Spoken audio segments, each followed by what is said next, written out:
Welcome back, my fellow tech enthusiasts. It's Rhonda here at the Salem, Ohio Public Library. I'm going to share with you today a little bit about social media scams and what you might not know about some of these scams that you could potentially be seeing on your everyday Facebook browsing. So the first thing we're going to talk about is going to be pop-up ads. I already did a video on this last week, but here I'm going to give you a little bit of a detailed understanding of what is happening in this ad. So if you've ever been on Facebook and you've seen something like this pop up, but maybe a little different, maybe it's about a cruise, maybe it's a vacation to the Bahamas, maybe it's $1,000 every week for the rest of your life. These, of course, are meant to look appealing. They're meant to lure you in. They're made to make you feel good. Maybe you're like, "Oh, I'm having a great day today," and this is so lucky that this is happening to me today. I could really use that $1,000. It's meant to make it look appealing, but there's actually two things happening in this ad. The first one I want to go over is malicious links. Now, here you can see next to the Amazon logo, it says continue. If you were to click on that continue button, it does have the potential to download a malicious malware program on your computer without you even knowing. Second, it's meant to give you a false sense of security because, of course, we all know about Amazon and it's a trusted retail store online. And so by pairing it with Amazon, it sort of tries to fool you into thinking, hey, you know what? I know Amazon. I buy from Amazon all the time. So it must be safe. So really, it's just posing as a fake real store, if that makes any sense. Another thing you want to keep an eye out for are those Facebook messages. And this also is in Instagram, Snapchat, and all of that as well. But I'm really just going to kind of pinpoint Facebook today just for this example. So here, if you are familiar with this at all, it's happened to most of us, that sometimes we'll get a message seemingly from someone who is already on our friends list. And sometimes, it'll be just a general conversation. Hey, how's it going? You answer, oh, it's going pretty good. And then all of a sudden they start kind of working in these little details about a potential business opportunity. Or, hey, if you can just send me a little bit of money for this, I'll put it in stocks. And by the time all that's said and done, you'll end up with thousands of dollars in stocks.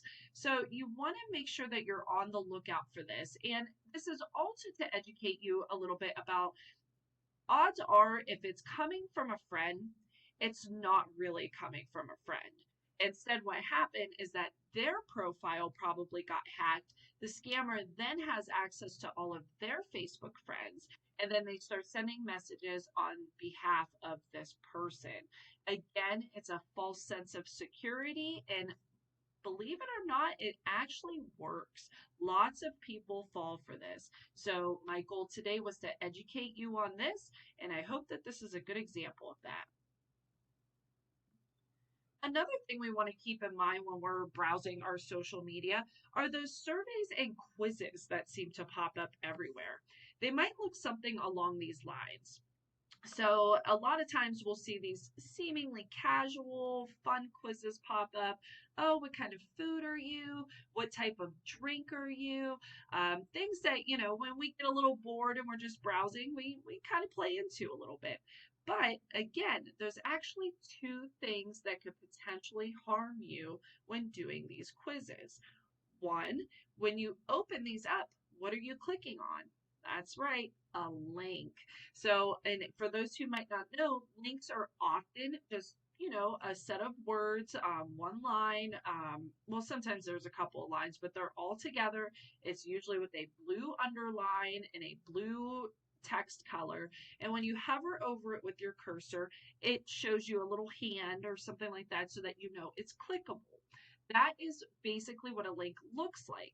So when you open these quizzes, you're opening a link. So it can definitely go ahead and take you to a new web page where you're filling out these questions, or it could be setting you up for disaster, which means that you're technically clicking this link and downloading a hidden program.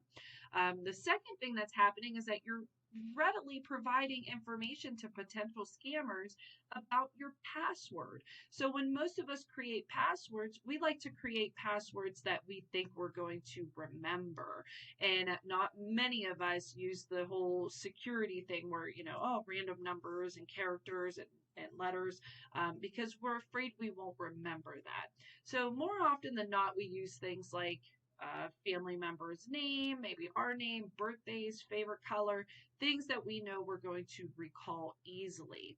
Well, when you answer these questions, you're actually giving these potential hackers all the information they need to guess your passwords. So you just want to be careful when clicking any of these links, and you also want to make sure that you're not providing too much personal information, which can just literally serve your password up on a silver platter to potential hackers. And just to dig a little deeper, in case you're wondering what types of programs could be downloaded by you clicking on some of these links, one of the most popular ones is actually called a keylogger or keystroke logging. What this does is it silently downloads a program onto your computer that records every stroke that you make on your keyboard. And it then sends that as a small report or like a document of some kind over to the hacker. So if you are checking your bank account online and you're typing in your username and password, that information is being recorded and being directly sent to that hacker. So at that point, they have everything they need to get into your social media, to get into your personal banking account. So you just want to make sure that you are really diligent about double checking what links you're clicking. So I know that a lot of this sounds really scary, and it's certainly not meant to be that way, especially those newly transitioning over to the tech world here. But really, the overall suggestion that I have for this is to just avoid clicking links that aren't sent personally. So if I know a friend is having a specific problem and I'm trying to help her resolve that problem, I can often do some research, maybe find an article or something that she could relate to, and I will send it to her and it creates a link. But in doing that, I've done my research. I know the link is safe. I know that I'm sending her something for her to read and not to technically download anything. So in that case, those are safe links to click.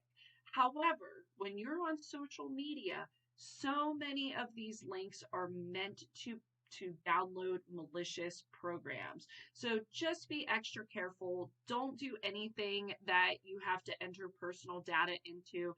And really, if it's a general link, try your best to stay away from it or do a little bit of Google research first before you actually click on it. Okay, everyone, I hope that this was helpful for you, but if you have any additional questions, or if you just want to get to know a little bit more, I am available at the Salem, Ohio Public Library on Tuesdays and Thursdays, so you can call and schedule an appointment and we can go over some more information. Okay, everybody, I hope you have an awesome day, and I will see you next time.